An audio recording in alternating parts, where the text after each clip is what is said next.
Want to stop juggling spreadsheets, calendars, and a dozen apps just to run your rentals? Lodgify makes it easy. It's an all-in-one toolkit for hosts. Build a direct booking website, automate guest messaging, and keep all your channels in sync. Running your rental business your way has never been simpler. And for Good Morning Hospitality listeners, you can get 20% off any yearly plan with code GMH20. Just check the link in the show notes to get started today. Welcome to Good Morning Hospitality, your one-stop shop for the latest news, noteworthy trends, and thought-provoking discussions across the industry. From hotels and short-term rentals to all things travel and hospitality, you'll find each episode equips you with the information that you need to start your week. Join us on Good Morning Hospitality every Monday, wherever you get your podcasts.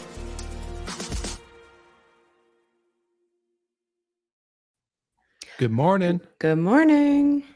Good morning. I love hearing Zach's voice every morning, and we'll get into to how that plays into the segment. But good weekend. Great weekend. Yeah, great weekend. How about you? Snow on the ground in Denver. Yeah, I woke up to a beautiful blanket of snow. It's still dumping out a little bit right now. It's like more like frozen rain. You know, it's not coming in flakes. It's coming in more of a, a real solid bullet down to the ground. But yeah, first snow. Here we go. That's what's up. What about you? You actually did something this weekend. For the listeners that know, I always ask Michael, what do you got going on this week? What do you got going on this weekend? Anything fun? On the end of the show. And he goes, oh, same old, same old. That's all he says. And then we leave. Well, proof. Michael does stuff on the weekends. Let's go. He caught a bass. I caught a couple bass. Yeah, tell us about your fishing trip. Not even a trip, but your fishing expedition. My 5-year-old loves fishing, so whenever we have an afternoon, we'll go out to a little local pond that's stocked with some nice bass, and started catching some big ones yesterday. Probably the biggest bass I've ever seen in my life. Unfortunately, Oliver caught nothing, which made him very sad. But he got to see. He has time. He's still young. But yeah, good time. Beautiful day. You have snow. It was like 75 degrees here. It was perfect. And then Brandy is out in Miami just living her best life. How was your weekend? Yeah, it was a friend's 30th birthday, and we went out like proper clubbing and had a boat day. So Wow. those days really there's some recovery on the back end. Like, yeah. Especially as we're getting older every year, just need more time to recover. Like after 6 hours of dancing, I was like, oh, these 32-year-old knees, they can't really handle it like they used to. My goodness. Yeah. We're getting old, my friends. We're getting old. Well, Michael's already old, so I wouldn't even dream of doing that. Those days that's about a decade bygone in my life. That's so funny. Well, quick housekeeping items before we get into the show. We have a jam-packed agenda of topics today, but I want to give a quick shout out to Jeremy Weiss. Good morning, our friend. Good to see you. Happy Monday, everybody. Hello, Adam. Great to see you as well. Super excited to be on. I love Mondays, but we have some housekeeping items, like I said. So shout out to Megan Moylan and Clark for their wedding this week. I will be in Puerto Rico in attendance of the wedding. So shout out to them. Really excited. If you guys don't know, Megan Moylan hosts a podcast within Hospitality FM. Totally worth a listen. And then another shameless plug to our Good Morning Retreat attendees that have confirmed their sign up. We are cranking away on this agenda. Michael, are you pumped to be in Tennessee for our next retreat? I am. Bolt Farm Treehouse is one of the original and best known brands in the outdoor hospitality world. And what they've done up there, I'm excited to see firsthand, but also have a good old retreat like we've done so many times before. Yes. And Brandy, you're actually going to be there. We're so pumped. I know. The FOMO last time was so real, so I couldn't let that happen again. Yes, we can't let the FOMO be real this year. So we have a couple more spots left. We wanted to put it out to our listeners. If you go to goodmorningretreats.com, you can share your interest with us. If you would like to RSVP, we do have a couple spots left. And then, of course, if you are in Denver, the Good Neighbor Summit is here November 16th. It is an important day-long event of content around advocacy and this year's theme, which is future-proofing your STR business, which is really great. Got a lot of good speakers. I get to MC, so I wanted to give them a nice little special plug. Shout out to Dana Lubner and the Rent Responsibly team and Mile High hosts. You guys are all amazing, and I'm excited to hang out in Denver. All right, this one is a fun first topic to jump into, which is loyalty. So we talk about loyalty a little bit. I've also talked about loyalty on other podcasts and interviews and webinars or whatever. It's a really interesting topic, especially for vacation rentals. But our good friend Zach Boozy Cruz actually got to announce that he was acquired. Stay Watch, his company, and his podcast Behind the Stays was acquired by Journey. So, Michael, do you want to share some information around what is going on with Journey and loyalty? You're muted. We're professionals, people. We're professionals. What an amateur. We passed our 4-year anniversary, and this guy can't even unmute his freaking mic. Well, anyway, so Journey, that's the problem with being live, right?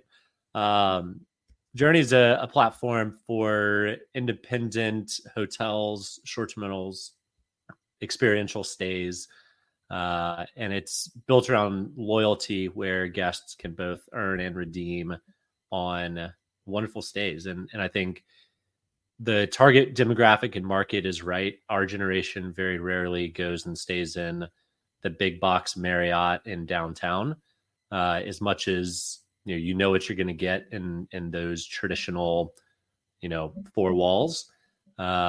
I think millennials do like a bit more experiential, a bit more local flair, and that's really what short-term rentals has been so popular, because we like the more authentic types of stays. And they've teamed up with the Points guy, who has obviously the biggest and best insights in credit cards in the world. So I do expect a really cool credit card play to come out of this. It's a bit of a chicken and egg scenario. You got to build out the supply, and then you can build up the demand. You could go either way, but in this case, if you have a really cool property and want an introduction, let us know, and we'd be happy to get you in touch with the right folks. We're actually going to have John Sutton, who is the CEO and co-founder of Journey, on the show here in a couple weeks. We actually have November 18th. So for those that weren't able to read the Bloomberg article announcing the debut of Journey, I highly recommend you tune into that episode. But I want to get into, and also congrats, Zach Boozy Cruz and Dan and the whole team at Stay Watch for getting acquired and joining this company. Is going to be really exciting. Michael, one more comment? Yeah. So anytime news like this goes out, every company, the Bloomberg title was "The Points Guy Takes on Airbnb with Loyalty Program." I have yet to see when Romy raised money. Took on Airbnb. Romy's taking on Airbnb, and when Vacasa and Sonder went public, it's they take on Airbnb. It's a very clickbait headline. They aren't just going after short-term rental loyalty, and quite frankly, if they were, I'd be quite scared of their business model. But playing into independent hotels globally, the TAM is far, far better than just a short-term rental loyalty program play. So don't believe the clickbait if you're one of those who just reads the headlines and titles. But we've seen this one time and time again, and it only confuses investors and people who are interested in the business. Like, oh, why the Points guy is going to launch an Airbnb competitor? Like, no, they're not. No. And they're like, or people will be like, that seems crazy. And they just go like all off into it. It's like, no, that's not what's happening. But what I really love about this, when they get into kind of like the details of the program, is they're touching on a sentiment among people who are big, like credit card buffs or points people, where your points have just been continuously devalued, especially in the last like year or two. Everybody has status, so status means nothing.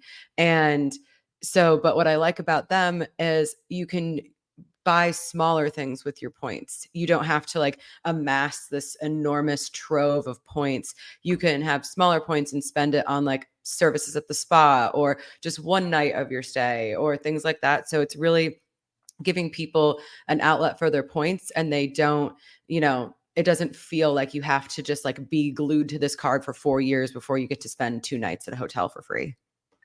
100%. One of the cool things I like about that too, Brandy, to feed off before I want to ask you guys a question, is like even when I use my Capital One card to buy something on Amazon, I love that I could like toggle on the button that lets me use points to purchase it rather than actually like just paying with the credit card.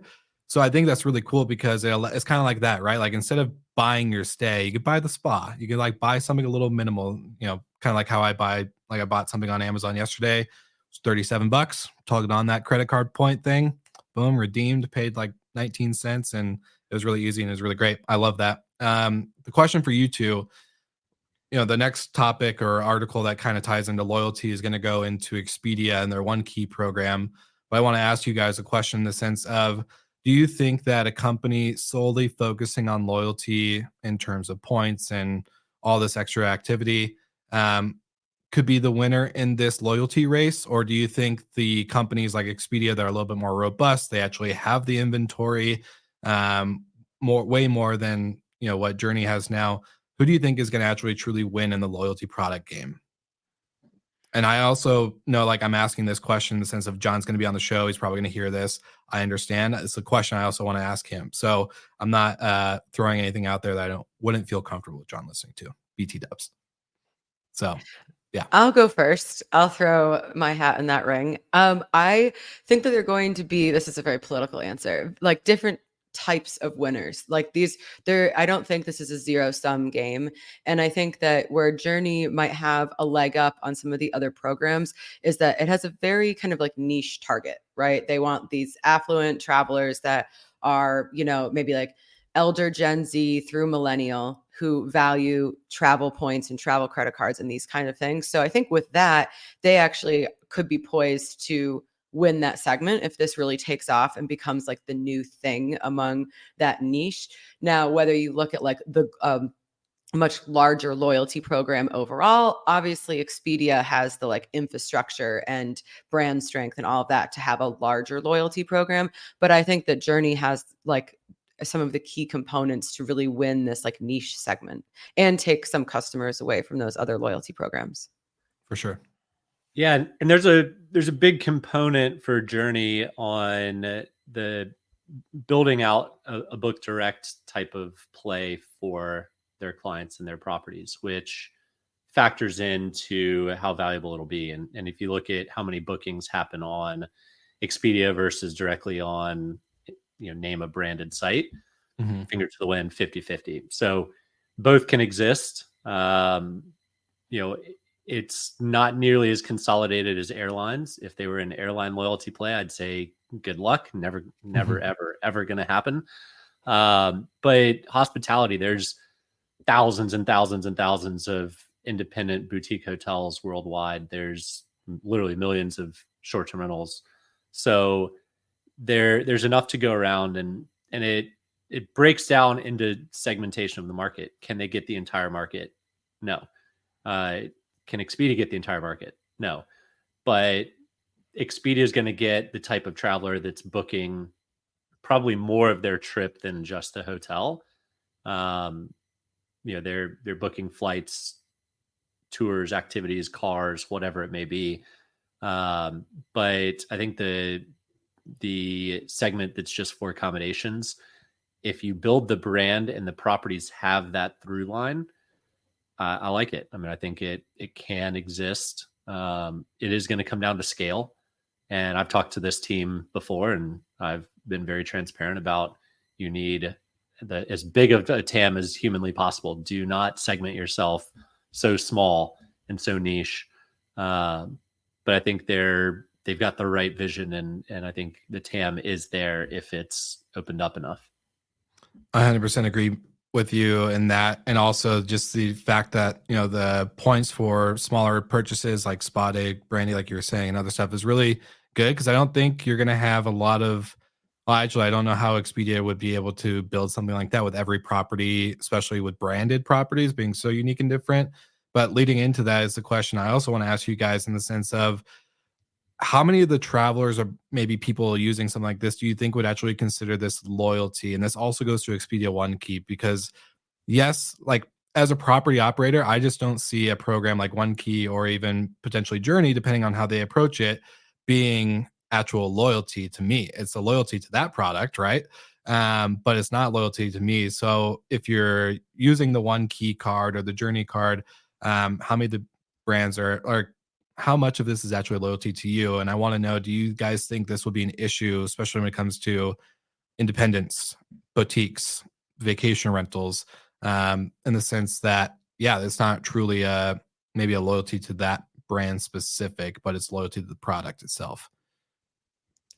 Well, I can kind of see this if we compare to the one that we have currently, which is Marriott Homes and Villas. So with that program, you have people that are very feel very passionate about their loyalty to that program and like their status within that. But to your point, Mhm. like that's not loyalty to me, and your status doesn't necessarily mean like you come through as a regular booking. You know what I mean? And Mhm. there we have guests that are repeat guests with us. You're a repeat guest with Marriott, so I could see how that it would be kind of similar here where you have someone who becomes like a Journey loyalist, or if there's different tiers, I don't know if they'll move into that kind of system. But then to your point, like yeah, they're I'm not gaining that customer, although they are kind of pushing a more direct booking, system. So then you Yeah. might you get that customer data and you can convert them into a lot like a loyal customer. But I definitely can see this just being another distribution platform for hotels and short-term rentals. And it's not a short-term rental loyalty program. This is something totally separate from They're that. not taking on Airbnb. What? Mhm. Yeah. No. I do like that they're putting the two together though. I think hotels and short-term rentals has been separated too long that now that the industry has kind of shifted and shaped a little bit differently through COVID and the last 4 years, it's good. It's a good combination of the two inventory types. Go ahead, Michael. Sorry to Yeah, cut you a, off. a single hotel that's not reliant heavily on urban business travel. They don't think much about loyalty. All they care about is heads and beds. They want Mhm. to increase their occupancy, increase their ADR. If you can drive them business, whether it's through a redemption of points through this system or direct bookings through that system, that's all they care about. So if you can deliver on improving the property metrics, you're going to win and you're going to gain adoption. And if not, then as long as it's not a big lift, they'll probably still roll with you and take a gamble. But at the end of the day, the products that deliver the reservations are the products that are going to win. And that's why we see the OTAs have so much control in the industry, is because they are consistently delivering high volumes of reservations. Yep. Lots of heads and beds. Lots of heads and beds. All right. Well, next article goes into Expedia and Microsoft partnering up, joining their or connecting their two loyalty reward programs. So the One Key program and Microsoft Rewards. Who knew that Microsoft had their own loyalty program? Not me until I found this out. But very interesting article going into the tie of these two partnerships.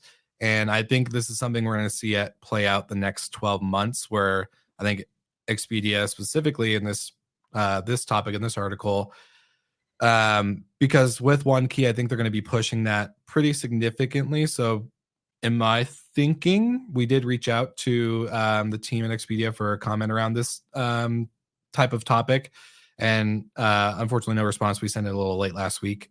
But I think it's interesting because I think they're going to grab like the bottom of the barrel loyalty reward programs to partner with. No offense to Microsoft. I just don't know anyone that uses Microsoft or has a rewards program or plan with them. So I think they're just going to grab the bottom ones. They're going to slowly build out to the more tiered, robust programs out there that may or may not work. But that's kind of my thinking, is that they're just slowly grabbing all these bottom of the barrels and then working their way up to the better loyalty I reward mean, programs. you're talking about a partnership between two Fortune 500 companies. I wouldn't necessarily label that bottom of the barrel. While I I've don't know never anyone used, that uses Microsoft, so while I've never it's used just yeah. Microsoft loyalty or rewards, um, the Expedia isn't going to tire kick without a big, robust plan. And a lot of the stuff takes years to implement. So the fact that 2 Fortune 500 companies are traveling on a partnership and loyalty play is big news. Now, will it ever amount to anything? I mean, I the way Probably I not. see it, well, TBD. But Yeah. the way I see it is that the Expedia is seeing the future being AI, and Microsoft is a large AI player. So therefore, if they can get in and lock this deal in, Microsoft grows their AI segment, then they can actually legitimately grow with it. So don't be so quick to jump in the short term thinking. Will there's Hey, these just big saying companies this. play the long game. It's They're true. not startups. That's They it. play You make a great point with the AI play. I wasn't thinking about that. Since that they were the bigger investor in ChatGPT. So hats off to you. Good. Yeah, I'll take that L when I know I'm wrong, or I make a comment too soon. Well, I mean, my knee-jerk reaction was, oh, like I can't, who uses Bing, right? But to your point, this isn't about, I thought two things. First, that this is kind of Bing's answer to Google's big travel section. And even though there's been a lot of back and forth on like, there's like Google vacation rentals didn't really have the kind of impact that we are looking at, that I think that this is a good play forward for them. And so it's, talking in the previous article about heads and beds, like some people are using Bing, some people are using this Microsoft program. And to Michael's point, this is probably a longer play than just getting a couple people in to the rewards program. It probably has a longer kind of business plan that goes with some of the technology that Microsoft is bringing. Yeah. Yeah, Michael, you made a. Go ahead. I've done, when I was at Noise, where I did partnerships with all of the major OTAs, and they look at pilots in like a 1-year stance, and then they look at like a 3 to 5 year stance, and then there's like the pie in the sky stance 10 years out. So never look in the short and immediate there with big companies. And if you layer in a second big company in Microsoft, they probably have plans to really start building and pushing a travel product, which we in our pre-discussion today didn't even look at it from a Microsoft perspective. But the fact that they're making moves with a major OTA, that's an interesting signal. I also, one last thing, we have talked a lot about the One Key program, and there's been a lot of announcements or kind of things that they're doing with the program, but it might be a prediction for next year to see if it really takes off and like gets a foothold in the consumer base, because right now, obviously the company is pushing it a lot. It's a program that they want to promote, obviously, but is this something that consumers actually want or are actually going to use, or is it something they say they want and the reality isn't going to come through? So I think that'll be an interesting prediction for kind of this time next year to see how all of this came together. For sure. And right before this, I did pull up some information around like the One Key cards, because I know there was kind of an announcement around that also got like less hype after they were like, oh, we're gonna like stop pushing this a little bit. But the One Key cards is actually really interesting. So I think Journey actually, yeah, we're going backwards. We're going into different older topics. So I'm gonna stop and hold my thoughts for future discussions with John in the future. But the next article is ChatGPT is to become a search engine. Interesting stuff. Skift wrote an article about how the official update with ChatGPT is now allowing real-time search. So no longer is it just going to be pulling data based on a certain time frame data set that was like being used as training and other things like that, but now it's actual real time. So it's pretty interesting.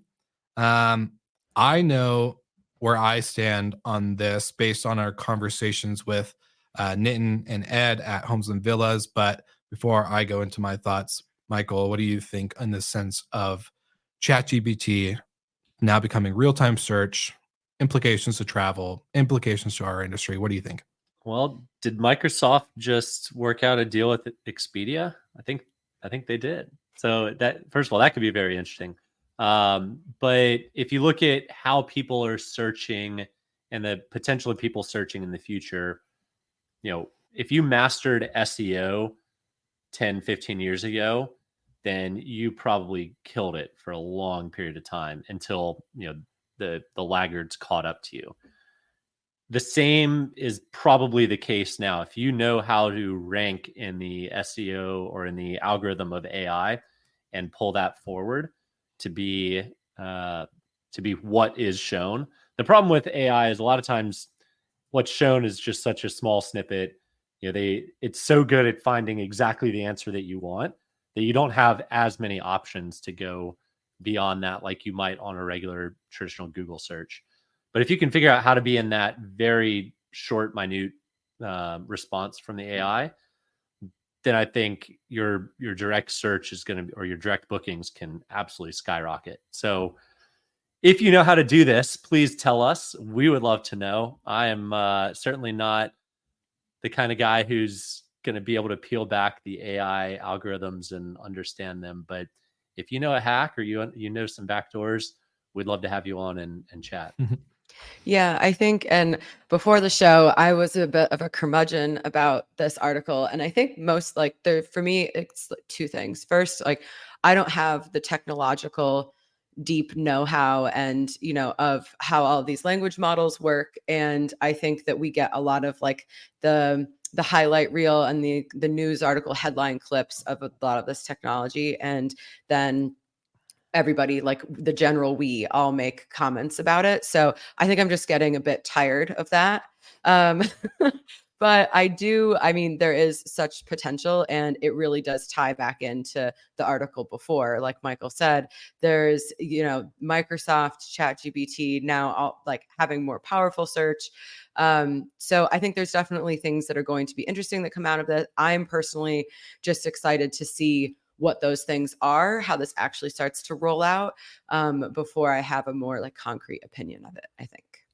For sure. But since you just brought up the Expedia loyalty one key Microsoft deal, I do want to address Paul's comment, which I love. I love the statement in the sense of Google has wasted their dominance in the travel space because they're so fearful of losing some of the business from their largest advertisers. A Bing and Expedia partnership is the start, but a long ways to go. Really good point in the sense of I think Google definitely could have dominated in a lot of the OTA travel stuff, but they haven't. We slowly saw them. Well, I wouldn't know if they couldn't. I think Paul's comment is pretty on the money in the sense of like they were so fearful of losing some of their big business to venture into this that they didn't execute properly. They were too fearful. They didn't pull the right triggers. They rolled it out too slowly. They didn't make changes and adjustments throughout the gate. Like it just was kind of like, all right. It was like a half done rollout, because I remember at a couple different festival or conferences, the one that comes to mind is Gestival. Google had a booth there. And so you go up to talk to them and be like, hey, like we're trying to put things on this platform, and they didn't really have any answers. So I'm like, why did you come in the first place? But I think that to Paul's point, like Google kind of like wasted its lead, but then the Bing Expedia, like that's just the beginning. Like they still have a long way to catch up. So it'll be interesting. I mean, I kind of highly doubt that Google does an about face, but it's still a long ways for Bing to like make up that ground. Google, I wouldn't even call it borderline monopoly. Google is an absolute monopoly already. If Google went into travel and literally killed Booking and Expedia, then they would be probably broken up, not just from the travel space, but it opened up them being broken up more broadly. Like the whole alphabet company. So why mess with it? So yes, I agree completely with Paul. Like they could have absolutely dominated the space, but they would have dominated it so much so that it would have been a very, very blatant and clear case of monopoly. And maybe for the first time ever, the government would have stopped a monopoly from happening. So that's my guess as to why. I do think the Bing Expedia, it's an interesting place to start. It does have a long way to go. But I think it's a broader, more AI driven play versus what it exists today. To address your comment about the monopoly piece, the government is looking at breaking up Google. We've talked about it a little bit on the show in the past, but breaking up from search, so YouTube and Google Chrome, and then Android and a bunch of its other products. But to piggyback off of some of the comments on the All In podcast, I don't think that would be the best idea, in the sense of the reason why Google has been able to invest in so many cool new startups and innovations like Waymo, for example, is because of their profit that they've driven from all these products. So I don't know. I'm kind of torn thoughts here, but I do want to pull up the kind of last closing comment and thought around the ChatGPT and like real-time search piece, because I think it's going to allow more personalized search, and it's not just going to take keywords. It's actually going to take the whole context. And I think it's really cool because, Brandy, you and I got to hear from Nitin and Ed talking about how they developed this. And what it really started out was a chatbot. It was originally a chatbot. Then they built out this AI generative search where it actually can pull so much personalized context out of your search into the actual display of inventory or display of trips or whatever kind of inquiry you're doing, whether it's plan me a trip or do this. But I think it's really cool because it's going to basically make the customization and actual display of the information way more personal and connected, rather than just like a bunch of stuff that maybe had some relevance to what you were searching, but not as much. And I think it's going to be a good thing for overall search. And like Michael said, if you were great at SEO when SEO first came out, you better be really good at this and see how this can impact your direct bookings and your overall brand if you have one. It's going to be really, really interesting. Any closing thoughts before we wrap up the show? We're almost right on time. No, I'm just with all of these things, I'm just excited, like I said, for a year from now to see how they're playing out. With one key in particular, there's just so much hype around it. And I'd love to see how that really plays out. Yeah, I think we've talked about loyalty on the show for probably a couple of years, and until One Key came out a few months ago, Journey came out Friday, there hadn't been a whole lot necessarily to talk about. In fact, the only thing that there's been to talk about is Chesky saying they're not doing one anytime soon. And going back to the top of the discussion, I do think it's going to be more about how people can accrue points, and it pretty much has to be a credit card. No one's accruing enough independent boutique hotel stays en masse to support, a VC style company. I don't know their funding situation exactly, but I'm assuming it would be pretty heavily VC backed. But I do think that, with scale and the points guy being involved, it has to have a massive credit card play. And if you can start gaining those points, I've got points with Amex, Capital One, blah, blah, blah. I pretty much just bank those for whenever I travel personally. And that's like my travel fund is my credit card points. I don't use them on Amazon purchases, but I'm excited to see where the industry's going and with loyalty. 100%. It's going to be a great topic to keep covering on Good Morning Hospitality. So as you guys know, like and subscribe. Make sure you tune in every week, Monday, Tuesday, and Wednesday. If you are watching on LinkedIn, highly recommend you go like and subscribe on YouTube. Our YouTube has been growing pretty significantly. So shout out to all you YouTube subscribers. But before that, any fun plans this week? I already shared that I'm going to Puerto Rico on Wednesday. What are you guys up to? Anything fun, or are you guys just grinding away? Same old for Michael. It's my anniversary on Tuesday, and my parents are coming into town for the weekend. So big week. Boyfriend anniversary or Romy anniversary? Boyfriend anniversary. Okay, thank God. I was like, boyfriend, let's go. Boyfriend anniversary and parents coming into town. Has he asked your ring size lately? Oh, hey-o. I mean, perhaps. Fingers are manicured. Okay. Yeah, All like right. it's feeling so light. It's feeling Oh, so light. wow. Wow. Brandy is okay. prepared. I like it. All right. Next week, everybody, stay tuned. We'll give you the breaking news if Brandy gets proposed and engaged to this weekend. Heyo. Be super good. Ah. Michael, anything fun? Brandy's just like having a mental breakdown. One of my buddies is opening a restaurant up in Birmingham, so we're going to pop up there Tuesday night. They have ambitions to be top 50 in the country. It's going to be dope. The chef is a James Beard guy, so it'll be good. Brandy, right up your alley. Yeah, I was like, send some pics. I want the details. Will do. Love it. Well, awesome. Thank you guys so much for tuning into the live. Shout out to Paul. Shout out to Terry White. Shout out to Adam. Shout out to Jeremy. And shout out to everybody else who did not comment in, but we still love you. Like always, make sure you like and subscribe, join the newsletter, do all the things. Good Morning Hospitality. And like always, we'll see you guys again next week.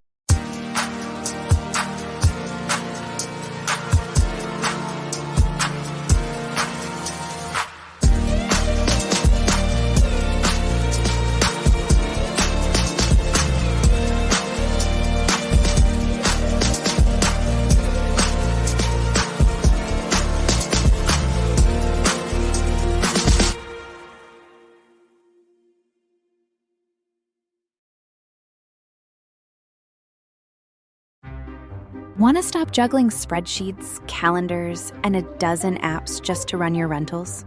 Lodgify makes it easy. It's an all-in-one toolkit for hosts. Build a direct booking website, automate guest messaging, and keep all your channels in sync. Running your rental business your way has never been simpler. And for Good Morning Hospitality listeners, you can get 20% off any yearly plan with code GMH20. Just check the link in the show notes to get started today.